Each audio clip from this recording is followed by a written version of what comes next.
Well, welcome everybody. I'm Nate with Astoria. I'm joined here today by Matt Schleef, our head of operations, and our content manager, Izzy Ecker. And we're talking today, we're workshopping our Screech Breach product, which is a cybersecurity service. It's a little bit newer, a little unknown here at Astoria, and we wanted to take the opportunity to walk through and explain everything that is Screech Breach and what it is with that. So wanted to welcome everybody into that's in the chat today. Thanks for joining us.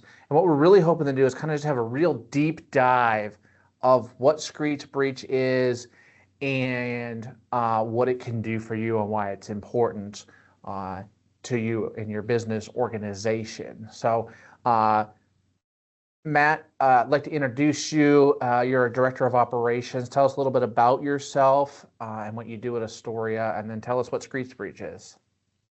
So I'm Matt Schleef, director of operations, lead technician, network engineer, a little bit of everything. I head up a great team of IT professionals. Screech Breach, it's a subscription-based product available to Astoria clients, and it adds several layers of security to a customer's IT stack. Initially when we come on, we provide EDR, we provide a large view of the client's IT infrastructure. Screech Breach is that extra support that we can add to their, particularly to their Office 365 environment, and it's provides instant response to threats, and provides that extra level of control as to where your data is going and what it's doing. I think one of the values we have here at Astoria, though, is somebody like Izzy, because so Matt and I kind of live and breathe in this technical world. I work more on the business development, engineering side, and Matt, of course, is a part of that as well. But I think one of the great values we have with Izzy is she's going to ask the questions today that we forget to answer.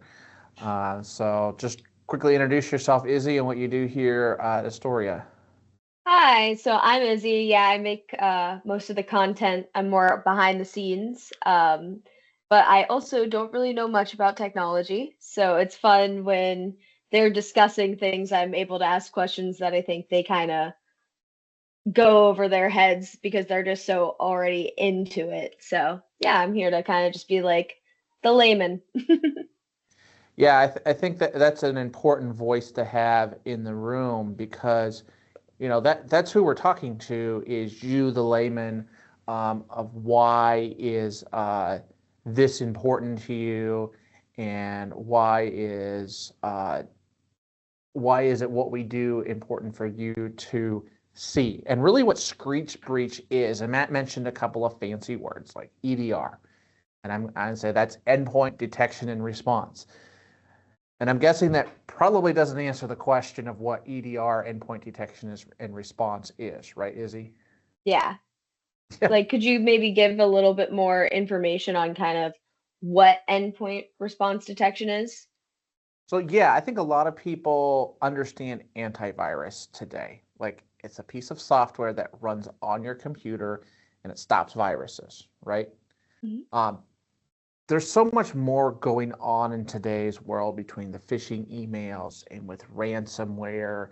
These things happen really, really fast. And it's not always software based. It's social engineering. It's somebody's tricking you into doing something that causes you to maybe wire them money or trick your mind into doing stuff. So there's a lot of things at play when it comes into cybersecurity. Endpoint detection and response is just one element of what we're going to talk about today. And what it really does is an alarm system for your virtual environment. That would be all of your cloud assets. We're specifically focused on Microsoft 365 in today's session, but also your computers, your physical computers. There's an alarm system on it, and we're actually going to be able to show how that functions today. When an attack comes, an alarm goes off, and we're able to react very, very quickly to that. And these things happen very quickly. And so in that, we become, the alarm going off, we're kind of like the police force that jumps in the action. And Izzy knows about that a little bit, about setting off alarms. Sometimes the police show up. Yes, I recall the one time that I accidentally set off the security alarm instead of blocking up the place. Yes. Much like them, what is our kind of process when the alarm does go off? Yeah, and Matt, I'm going to let you take this one and kind of just show us like the life cycle of a breach and what happens when that goes off here at Astoria. Cool. So when there's a breach, in particular, when there's a breach to a client that is subscribed with Screech Breach, we are alerted quite in an insane amount by our partner, Huntress. And I can share my screen real quick if everyone's cool with that. Yeah, that would be awesome. Yeah, let's pull that guy Show right us all the up nuts. here. This is a workshop, Matt. We want to see all of the nitty-gritty on this service. Right. So what we see here is kind of our command center. We can see a couple of things that need attention, some escalations that are needed, some firewalls. And these are all tickets that are created using our RMM, or our remote management software. If a breach comes through, if somebody gets access to an email they shouldn't, and the logs that are generated are run through Huntress. It's a 24/7 SOC, or a security operations center. They look through those logs. If they see anything that matches a known attack, or anything that does not flow with the general flow of data, we are alerted via phone call, text message. We get tickets that get entered, emails that get thrown at us, and that's to our security team. At that point, depending on the breach, certain resources do get closed down, and their access to them needs to be very manual from us. We need to go in and tell Huntress, hey, I've done these remediations, give me access to this. And it also gives us a nice overview of what has happened. How did they gain access? Was it brute force? Was it session jacking, where they literally sit in the middle and wait for you to access your own applications? From here, we can even run what's the word I'm thinking of, guys? Well, simulation. I think we could run it. We can run a simulation with that, but I'm thinking before we do that, Matt, we probably need to define a lot of these different terms that you've gone through there with it, and how it scans through that. So you talked about a security operations center. Tell us what that is. The Security Operations Center, that is the team and the software that is currently based at the Huntress headquarters or sites. Their utilization of their AI, their collective knowledge. They are positioned, and usually when you sign up with us, what we're going to do, and this is through their security information and event management sources, or SIEM. So if you hear somebody say SIEM, we can go into the SIEM and see when certain credentials were read, all kinds of when we add this to a client, it puts the Huntress application into their Office 365, and they will sit on that entity and read logs as they come through. Access this information, access this.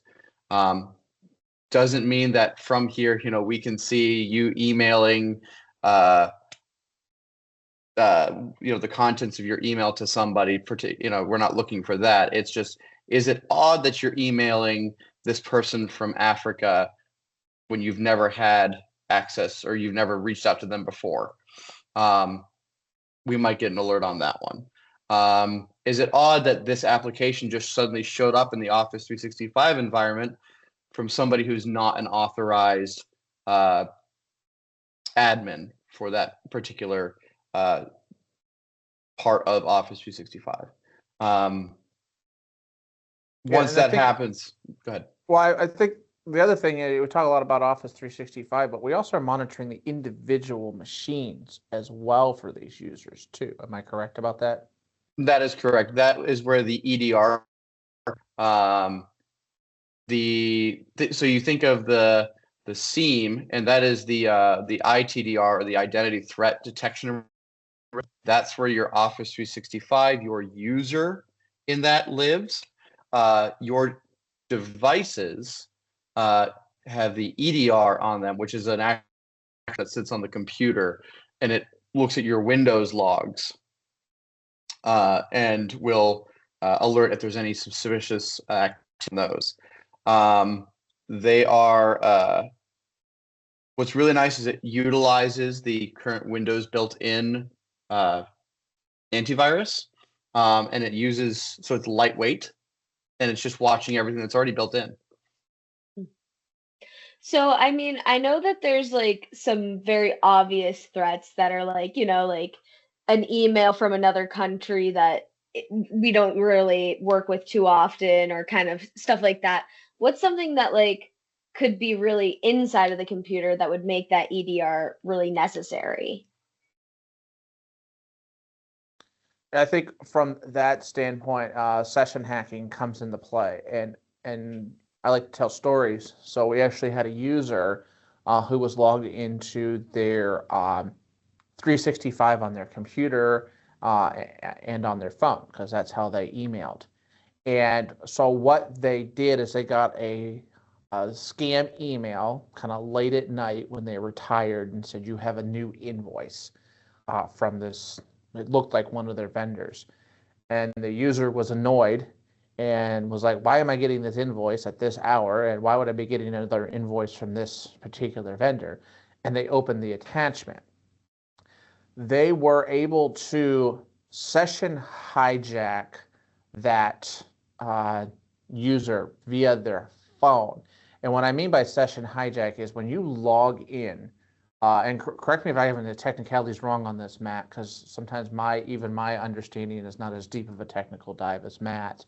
But when you log into an account like Microsoft 365, that session's open for a period of time, so you don't have to re-authenticate yourself. You don't have to put back in your password and your multi-factor. And so that's open for a period of time. So what they were able to do is kind of insert themselves into that session because they didn't have to authenticate themselves, and they were able to take over from that. So from the computer antivirus standpoint, nothing bad had happened. It was just a part of the session. It was just there. It just kind of like appeared. The best way I could probably say is like kind of like a ghost passing through the wall. Like it just showed up. And now we're here, and I can do whatever I want with the user because I am now the user according to the session hijacking that they were able to do from that process. And that is essentially what EDR is able to do, is starting to look and say, there are some anomalies happening on this machine that are not normal. So it's really looking for anomalies and saying these things are out of norm, and we're setting different constraints with that. But some of these things, it's really hard to know exactly what the constraints need to be. So that's why it's important to have the AI learning model, and have a 24-hour security operations team looking at anomalies and saying, whoa, this is weird. We need somebody to really investigate this. And so we're going to turn it off before, and if it is correct, that's okay. We can turn it back on. But if it's wrong, we've just saved probably the user a bunch of hassle and money as well. How was that explanation, Matt? Pretty good. Did that answer your question, Izzy, a little bit? Yeah, I think that gave a little bit more insight to like how such an easy thing can kind of get into your computer and create issues, and how this can kind of solve that. And I think it happens so quickly. Like, we're talking literal seconds. Like, for me to get up from the chair that I'm in right now and to walk down the hall, it takes a literal amount of time. These things can move so quickly. So if I was to get a phone call, then I probably need to, okay, I got to get into that system. I got to look at those things to investigate it. By the time I have the human ability to investigate it, and a person can be pretty quick, it's still not fast enough. And that's why we really need the AI today.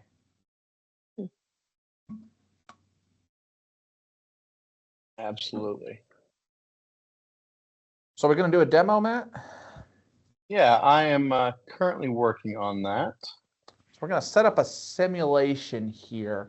And basically what we're going to be able to show is what happens when there is a threat detected, and how we're alerted. So we're a part of the information chain here at Astoria. So we get to see what's happening. The challenge is it typically, well, maybe I'll ask the question, Izzy, what do you know, maybe from hearing conversation around the office, when is the most common time that you're hacked? When you least expect it. Exactly. It's typically my things that keep me most concerned are holiday weekends. You have that, I think this last Christmas here, it was, I don't know how it really functioned, but I really kind of felt like it was like 5 days where people were kind of out of touch. The way the holiday fell, that people kind of like took this Thursday off and the Monday, and it was like that. And nobody's really thinking about cybersecurity during that time. And that's typically when these things happen. A lot of the big ransomware cases, it's during a long holiday weekend. It was over 4th of July or Labor Day weekend. And so they knew that they could launch that attack Friday at 8 p.m. and nobody's going to see it till Tuesday morning. So they had a long time to work on this and really get it locked down before that happened. So Matt's going to show us a little bit about how they do that. So what do you have going on here, Matt? So right now I'm logged into one of my my technician's computers. He has graciously allowed us to get in and lock it down for him. This device is running the Huntress EDR, and his account is currently being overseen by the Huntress ITDR, or it's that identity threat detection and response, which lives on our Office 365 environment. From here, we can do a couple different things. We can simulate an attack through EDR or through Microsoft 365, which will shut down, his access to his whole account. But we're going to go ahead and do EDR to show what's going on with his device. So if we have, actually better yet, let's do Microsoft 365 first. And from here, I can say, let's go with Josiah. And this is going to trigger something. So Nate and I should receive some notifications. I'm going to go ahead and pull up a couple of things on his device here just to kind of show.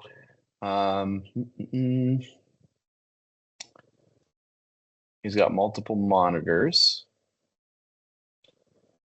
Well, this one's slow today, Matt. Scary. I haven't triggered anything yet. Oh, okay. I thought you triggered it. I'm trying to I'm trying to pull up different applications and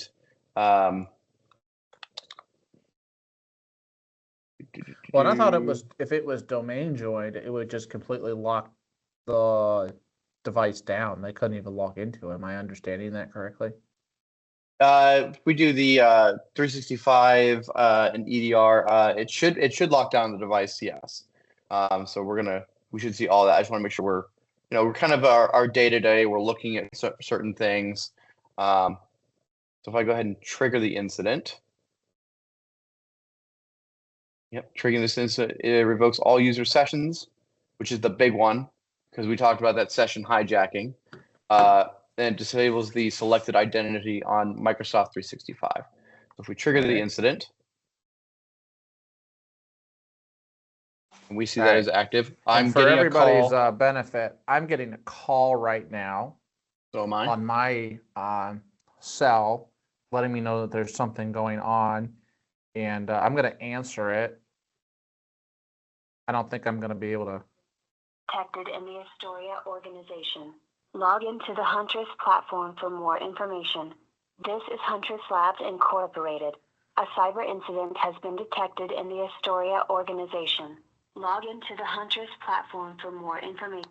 So it's kind of similar to like an alarm system is what goes off. I also got a text message with the same information on it as well. And then you can show us the other thing, the other things that come in there too, Matt, and what's happening on the user's end as well. So right now on the user's end, normally his office or his web browser knows to sign in as himself because we try to use all Microsoft products here. So Edge just knows to sign in. We've lost that ability. If I try to sign in, and I don't know his password right now. That's fun. Yeah, but essentially he won't be able to log in. The account is completely locked down. That's completely locked down. And Huntress shows us as much too. If we go into the threats here, I can see that he's been isolated, the incident on Josiah, and there are 6 remediations. These through. Whenever something comes in, whenever Huntress sees something, it's going to lock everything down depending on and it's going to report to us. Now, at this point, Nate and I are both alerted to an event. There are tickets being created, and we do have our protocols in place. This individual is to reach out and ask, okay, what's going on? Let's talk to the IT admins to make sure that they know what's going on, or the client admins, since we fill the role of IT admin for a lot of our clients. We can see audit any suspicious applications, and that's something we do see a lot of attacks nowadays. Is they're using these session hijacking and they're trying to get applications put on the tenant that are going to set up RSS feeds to send out more emails, or just spraying these attacks across, trying to find a weak point.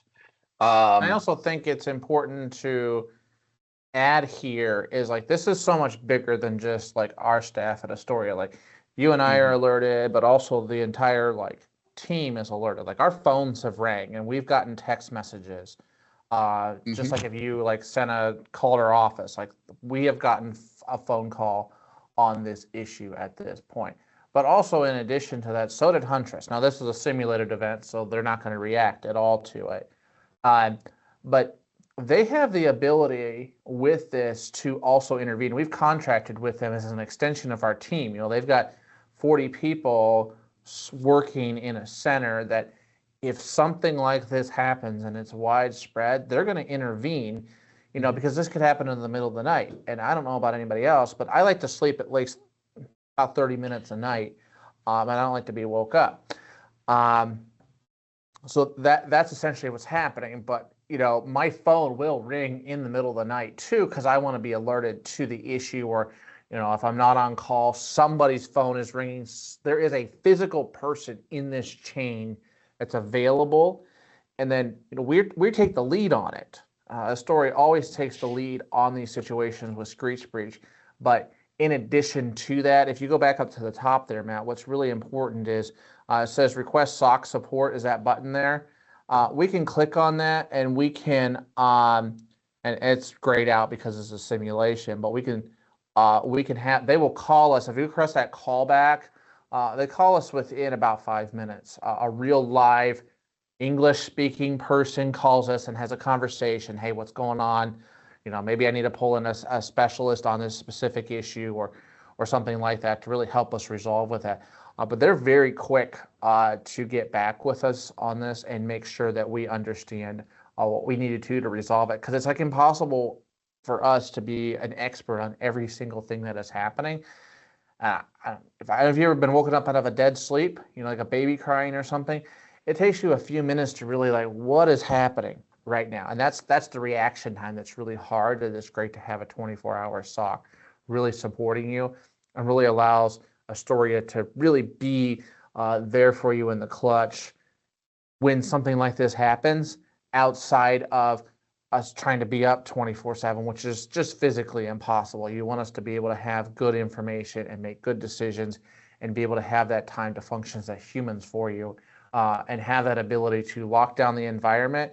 Might be annoying for those periods of time, but we then can actually make a good educated decision based upon the experts that we have in our corner.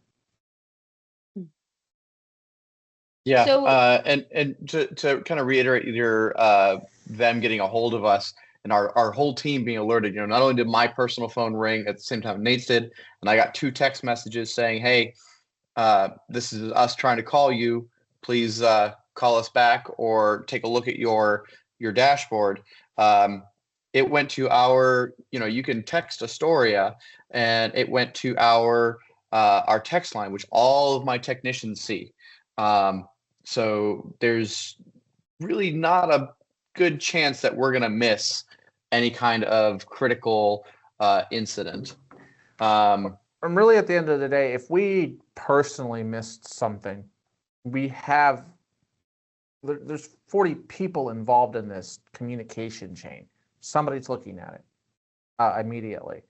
So if we don't, if we aren't able to react in the first 5 minutes, there is a person dealing with that, and that's what's important here with it. So it doesn't have to be Matt every single time. There's a team supporting Matt, allowing him to be a human, which is important. Yep. I think in cybersecurity, is we all support each other as a team. Absolutely. Yeah, we can't know it all. So it's good to have that collective mind working on it. Those of us who are better at addressing the human side of things, better at addressing the technical side of things. It's good everybody has their roles and sticks to them. I'm going to go ahead and resolve this incident for Josiah and give him access again. You had a question, Izzy?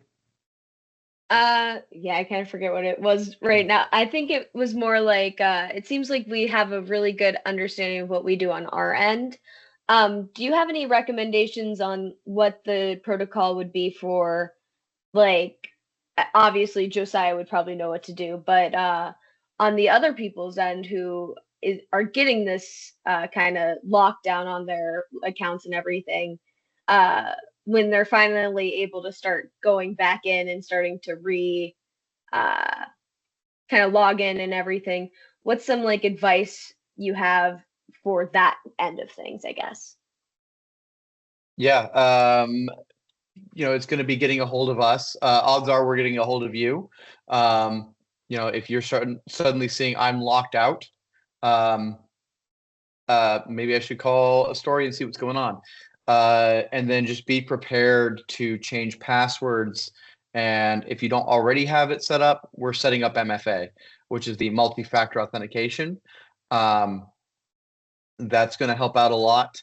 But for sure, be prepared to change passwords and to talk with your admin and IT leads. And I think every situation is unique. Every situation is unique.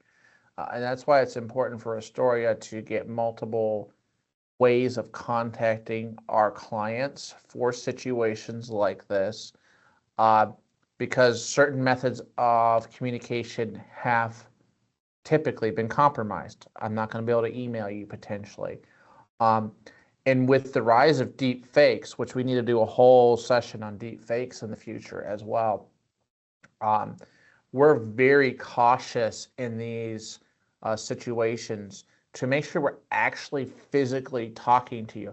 Like, it's not out of the ordinary for us to physically get in a car and drive to make sure that we see you physically before we give you access back to it, because of the deep fakes that happen with it. And so every situation's a little different. And I think the client's patient and understanding, like when we set up Screech Breach on an environment, that we're going through these protocols and understanding that the protocol's likely going to flex and change on each situation based upon the information that we have presented to us. So it's such a fluid motion on that, that it's important to be able to communicate in multiple faceted channels like that as well, because not only was your email attacked, but if I'm starting to get like Facebook messages from you and stuff, it might not be you.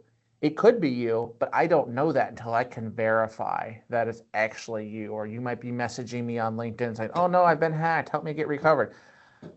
Or I've been locked out. How do I know that's not the hacker has also compromised your LinkedIn account, is now trying to get me to unlock the accounts so they can continue the attack. And it's very sophisticated how these work, and they have a lot of information. And with the rise of AI, it's very easy for them to do attacks like that.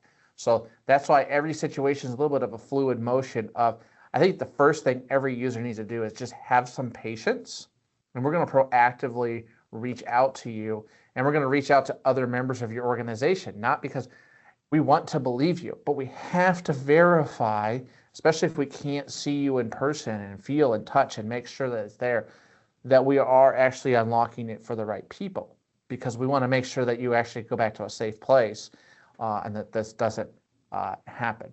And that's really, really important in that situation. Yeah, I like what you mentioned about the social media. When we have a breach like this, and we say, go change your password, it's not just for your Office 365. You should be thinking about the entirety of your threat surface, right? I have these social accounts. Maybe I should go change it for my my GoDaddy account. Let's start going through and changing passwords, depending on the level of the attack and everything. It can be just all these different facets that can be attacked. And it's good to know, okay, I should know what those are and know that I can go in and change them and update them. So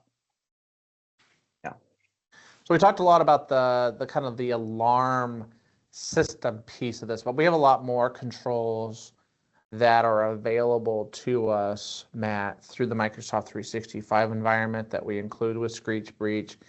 That's the Defender, that's the phishing simulation, that's Intune.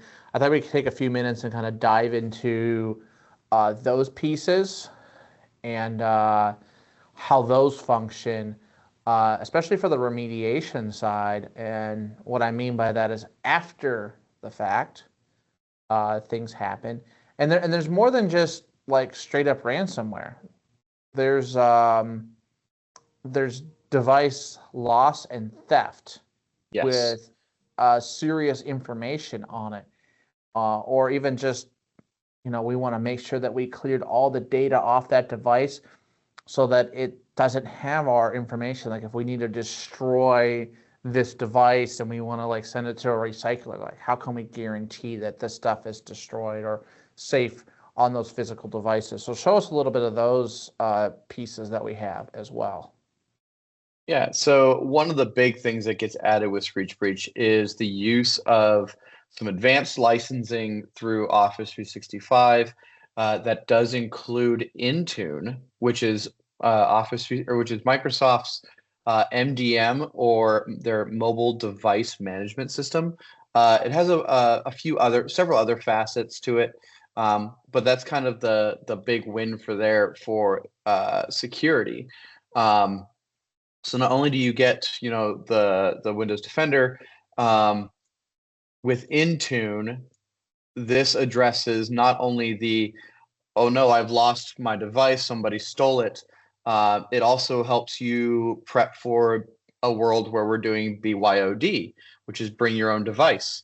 How do we keep our data that we know is going to go onto our staff's phones, onto our staff's tablets?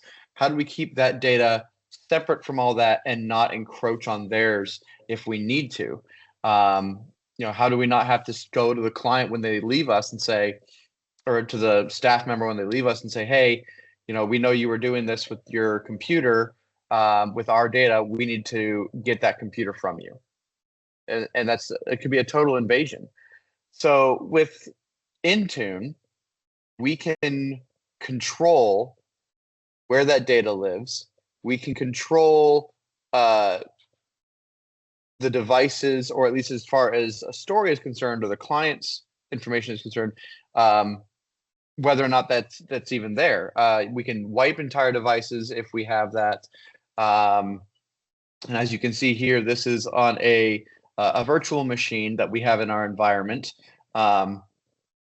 At any point, I can pull up its properties. I can pull up all this information. But the big thing in the overview is I can wipe it, which will factory reset the whole thing down to nuts and bolts. We can also remotely lock it if we need to. Collect diagnostics on it. The fresh start is I can wipe it of everything, of all like pre-installed applications, except for it'll keep it domain joined. So that could be I've got this computer I gave my salesperson. They used it and they installed a bunch of stuff on it. We just got it back. We don't need them, but we still want it to be domain joined and ready to go. As long as it meets our compliance, we can hit fresh start. It'll go back to the way it was when we first handed it out. From here, we can do all of our scans. We can even locate devices as long as they have locate my device active. So that could be your device recovery. I'm on a subway and somebody snags my bag and they get, 2 states away. And if they've reconnected to Wi-Fi, or, locate device and, oh, there it is. We got a ping. Let's send it to the local law enforcement and see what happens. I have a question. I have an answer. What subway runs 2 states? Well, that would be Subway where I get my sandwiches. They run all the states. Oh. Oh. Okay. Oh. Best sandwich at Subway. They took it away. That's the unfortunate thing. I don't eat there much anymore. They took away my favorite sandwich. They Chicken do that. bacon ranch. So apparently I was the only one who bought it. Yeah. All kinds of great things. So, I mean, if I have that virtual machine pulled up here in one of these millions of tabs that I run. And I'm not finding it now, which is great. There it is. Well, we can't see it, Matt. No, neither can I'm sure I. it looks great. It is pretty. Yeah. Yeah, it is having a fit.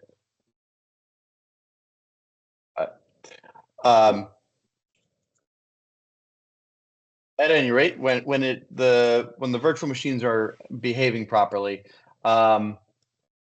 we can go in and we can look into BitLocker recovery keys.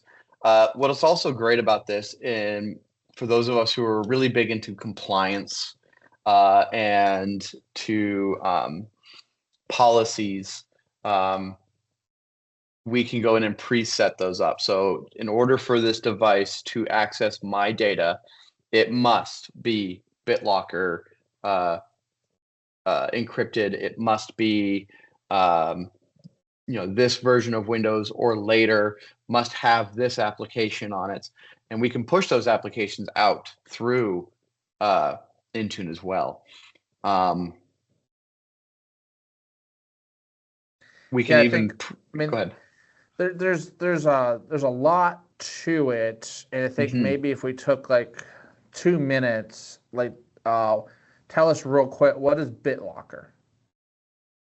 BitLocker is the encryption service used by Microsoft that will totally encrypt your hard drive. So if somebody were to get your device, pull the hard drive, and pop it into a machine that they control, it's all encrypted. They can't get it without this. It's like 32 or 36 character long recovery phrase or recovery code that we would manage and keep in Office 365 and some other tools that we kind of keep hidden in the background so that we can recover the device if we need it.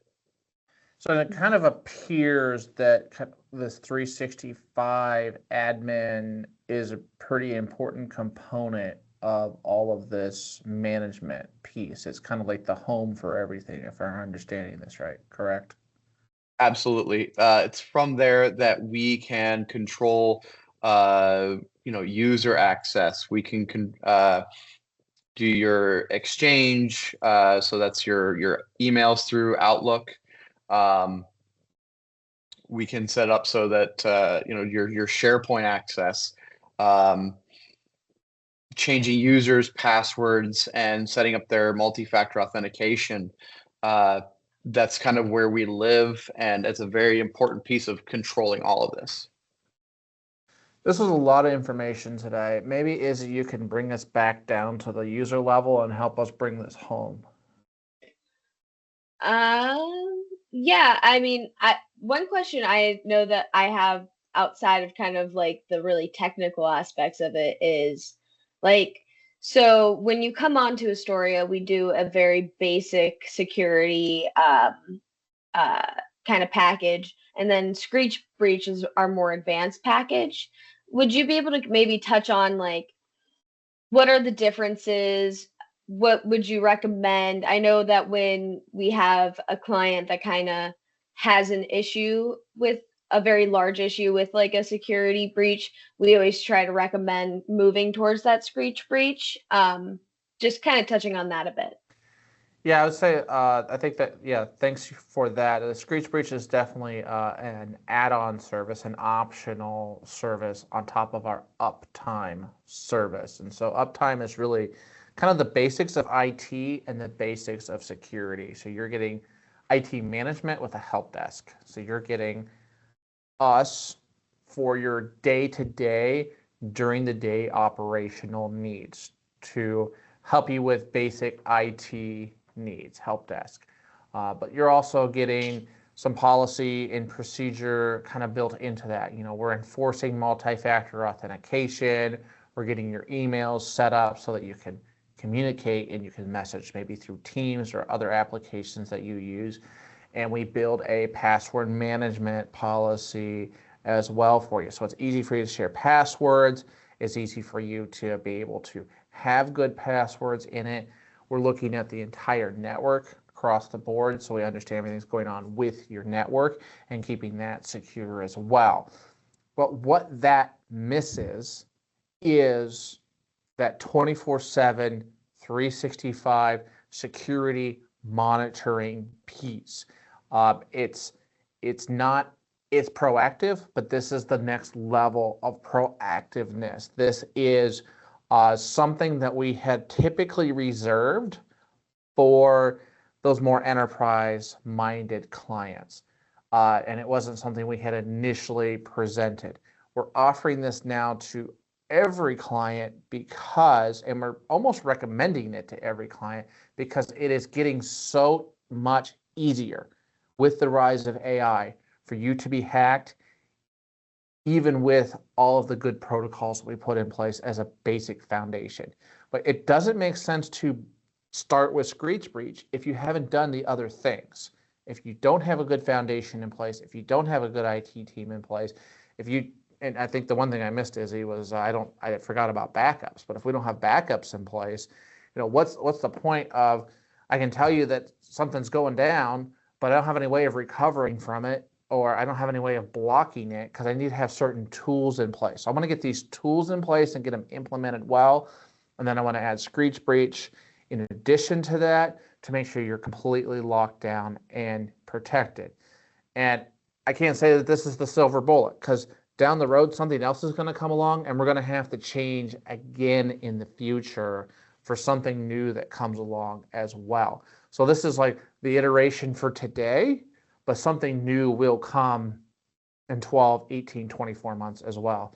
We're going to have to add an additional layer or an additional package or something, and maybe pieces will go away in the future as well. And we've started to see something slip away in addition to that as well. So it's ever changing in cybersecurity. So this is today's best play. This is the best level that we believe that we can give to our clients. Once they've built the foundation of good solid IT, then this can protect that good solid IT, and then something new will come in the future, I'm sure of it. Yeah. Yeah, I think that we really did a great job kind of explaining an overview and the basics and kind of how we are using this as more of our advanced security option. I think that was really good. Yeah, I think it's really important. And maybe as we wrap this up, I think, Matt, what would be like one practical step that you would recommend to anybody who's watching this to start with? If they haven't done anything, what is one practical step that they should do to improve their cybersecurity? Back things up. Start backing up. Get yourself an external hard drive and say, okay, I'm going to back up my computer. Create a backup policy. I'm going to back up my computer because Windows has a built-in backup piece that you can utilize. Back it up and then remove it, and then just every week or every other day or every day, back it up, put it to the side. Back it up, put it to the side. It creates that immutable backup. So if you should get hit, you have your files saved off your device. And then from there, you start building. You start doing your cloud stuff, and you start calling Astoria. And I want to offer to anybody who's watching this today, linked at the bottom of this video, we're going to have a dark web breach scan. So all you have to do is submit your name and email address, and we can tell if any of your passwords or if your information has been compromised on the dark web. And that's a great place to start. You can see what accounts have potentially been compromised on the dark web, and you can start building towards a better cybersecurity posture with that. But knowledge is power with that, and we can prepare a report for you very easily based upon that information. And honestly, all it takes is your email address and your name, and we can very quickly tell you what's going on with it and if you've been compromised in any breaches currently or in the past as well. And then I'd say next steps for you, if you're interested in better cybersecurity, better foundation, let's schedule a meeting with myself and let's sit down and talk through what are you doing for cybersecurity, what are you doing for IT, and let's create a package and a plan that works for you. There's a lot of nuts and bolts here. Not everything may apply to your organization or your need, but we can definitely use the controls that you need. Maybe you need some more compliance. Maybe you just need some more clarity of mind of what's actually happening in your cybersecurity, and that's what Astoria is here for you. And it's really about that idea of protecting your network like a hawk, because hawks are extremely aggressive birds if you try to get into their nest and mess with their young. And we are very similar in nature. So we want you to come into our nest here at Astoria, and we're going to aggressively attack any attackers, those ransomware offenders, those malware installers that are trying to come into your network, and we're going to stop them. And so, well, the nerdy take on that is we're going to screech if we see a breach, and we're going to take them out, and we're going to protect you from any potential attacks that come at you, and we're going to really partner with you through that. And this is a journey that we go on together. It's not a one day you buy something and you're good to go. This is an ongoing journey. It's a conversation. It's a partnership model that we do here at Astoria. And it's really the journey that we will go on with you if you allow us to do that with you. So any parting words, Matt? Be safe. Call Astoria. Izzy, any parting words from you? Like and comment. No, I'm kidding. All right. Stay safe out there. Like, comment, and share. So everybody have a great day. Thanks for joining us for today's workshop, and look forward to more in the future.